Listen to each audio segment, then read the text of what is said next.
Iosif Vissarionovich Zugashvili, conocido como Stalin, nació en una familia pobre, el 18 de diciembre de 1878, en Gori, Georgia, entonces parte del Imperio Ruso. Su padre era zapatero y su madre trabajaba como lavandera. A pesar de sus humildes orígenes, mostró un temprano interés por el estudio y la religión, asistiendo a una escuela religiosa.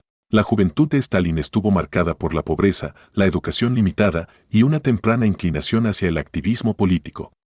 Stalin se unió al movimiento revolucionario contra el régimen zarista.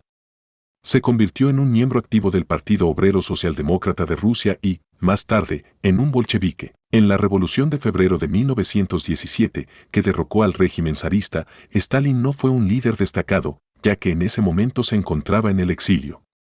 Tras la Revolución de febrero, Stalin regresó a Rusia y comenzó a trabajar en la consolidación del poder bolchevique. Durante la Revolución de octubre de 1917, Stalin fue uno de los miembros del Comité Central del Partido Bolchevique y apoyó la insurrección armada contra el gobierno provisional. El papel de Stalin en el Comité Militar Revolucionario fue fundamental para el éxito de la Revolución de octubre. Su capacidad para organizar y movilizar recursos, así como su participación en la planificación de la insurrección, contribuyeron significativamente a la victoria bolchevique. El rol de Stalin en la industrialización de la Unión Soviética fue decisivo y transformador.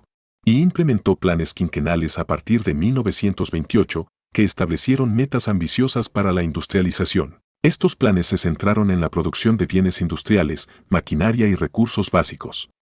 Stalin jugó un papel central en la industrialización de la URSS, utilizando una combinación de planificación centralizada, colectivización agrícola y movilización de recursos humanos. El rol de Stalin en la colectivización de la agricultura en la Unión Soviética fue fundamental y se caracterizó por una serie de decisiones y políticas que transformaron radicalmente el paisaje agrícola del país.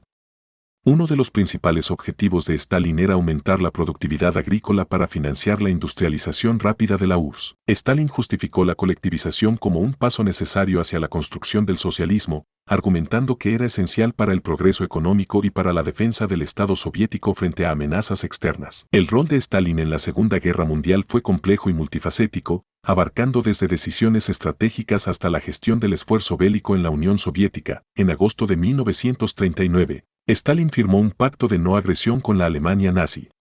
Tras la invasión alemana en 1941, Stalin y su gobierno tomaron medidas para reformar las fuerzas armadas y movilizar recursos, asumió el liderazgo del esfuerzo bélico, apelando a la unidad nacional, valores socialistas y al patriotismo. La victoria soviética en la batalla de Stalingrado, 1942 a 1943, marcó un punto de inflexión en la guerra, debilitando significativamente al ejército alemán. Las ofensivas soviéticas en 1944 y 1945 llevaron a la liberación de varios países de Europa del Este y finalmente a la captura de Berlín en mayo de 1945. La guerra causó enormes pérdidas humanas y destrucción en la URSS, con un costo que se estima en alrededor de 27 millones de vidas soviéticas. Su liderazgo durante la guerra fue decisivo para la victoria soviética y tuvo un impacto duradero en la política y la geografía de Europa en la posguerra. Su papel en la expansión del comunismo, la creación de una esfera de influencia soviética en Europa del Este y la división del continente en bloques ideológicos sentó las bases para la Guerra Fría y sus consecuencias. Tuvo múltiples consecuencias a largo plazo que afectaron no solo a Alemania, sino también a Europa y al mundo en general. La muerte de Stalin marcó el fin de una era en la historia soviética y mundial. Su fallecimiento no solo desencadenó cambios inmediatos en la política interna de la URSS, sino que también tuvo repercusiones en la dinámica de la Guerra Fría y en la evolución del comunismo en las décadas siguientes. Nikita Khrushchev fue un líder soviético que desempeñó un papel crucial en la historia de la Unión Soviética tras la muerte de Joseph Stalin en 1953. En el 20º Congreso del Partido Comunista en 1956, Khrushchev pronunció un discurso secreto en el que criticó abiertamente la gestión de Stalin. Todos hemos oído la historia de los millones de personas que, según se dice, fueron encarceladas y murieron en los campos de trabajo de la Unión Soviética ya consecuencia del hambre durante la época de Stalin. ¿Pero de dónde proceden en realidad estas historias y cifras? ¿Quién está detrás de ellas? ¿Qué hay de cierto en dichas historias? ¿Y qué información se contiene en los archivos de la Unión Soviética, antes secretos, pero desclasificados para la investigación historiográfica por Gorbachev en 1989. La discusión sobre el sistema penal soviético durante la época de Stalin, sobre el cual se han escrito miles de artículos y libros llenos de mentiras, y se han hecho cientos de películas sobre la base de falsedades, conduce a importantes lecciones. Los hechos demuestran una vez más que las historias publicadas sobre el socialismo en la prensa occidental son en su mayor parte falsas. Detrás de estas falsificaciones se escondían los servicios secretos occidentales, principalmente la CIA y el MI5. En 1990, la nueva prensa libre creada a la sombra de Gorbachev, todo lo que se opusiera al socialismo era aclamado como positivo. El histerismo de la nueva prensa libre de Gorbachev dio una gran propaganda a las mentiras de Conquest y Solzhenitsyn. Al mismo tiempo, Gorbachev abrió los archivos del Comité Central del Partido Comunista a la investigación histórica, una exigencia de la prensa libre. La investigación sobre el sistema penal soviético está expuesta en un informe de casi 9.000 páginas.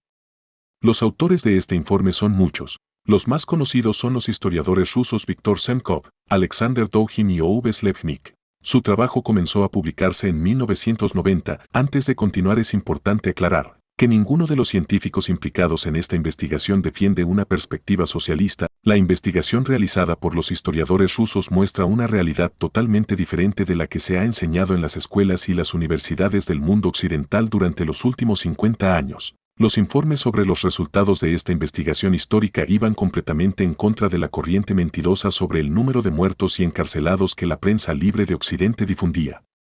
Los hechos demuestran una vez más que las historias publicadas sobre el socialismo en la prensa occidental y la prensa libre de Gorbachev en Rusia son en su mayor parte falsas. Los logros de Joseph Stalin durante su mandato como líder de la Unión Soviética son variados y abarcan diferentes aspectos de la política, la economía y la sociedad. Stalin implementó una serie de planes quinquenales que impulsaron la industrialización a gran escala. La transformación de la agricultura mediante la colectivización buscó modernizar la producción agrícola y eliminar la clase de los kulaks, campesinos ricos. Stalin promovió la educación y la alfabetización, logrando un aumento notable en la tasa de alfabetización en la población soviética. Se expandió el acceso a la educación técnica y superior, formando una nueva clase intelectual y técnica. Bajo su liderazgo, el Ejército Rojo se convirtió en una de las fuerzas militares más poderosas del mundo, jugando un papel crucial en la victoria sobre la Alemania nazi durante la Segunda Guerra Mundial. La industrialización también incluyó el desarrollo de una sólida base industrial para la producción de armamento. La URSS hizo importantes avances en ciencia y tecnología durante su mandato, incluyendo logros en la investigación espacial y la física nuclear. Stalin estableció un sistema de economía planificada, lo que permitió una asignación más eficiente de recursos en comparación con el modelo anterior de economía de mercado, convirtiendo a la URSS en la segunda economía mundial por su participación en el Producto Interno Bruto. Si te ha gustado este video, no olvides darle me gusta y suscribirte para más historias fascinantes.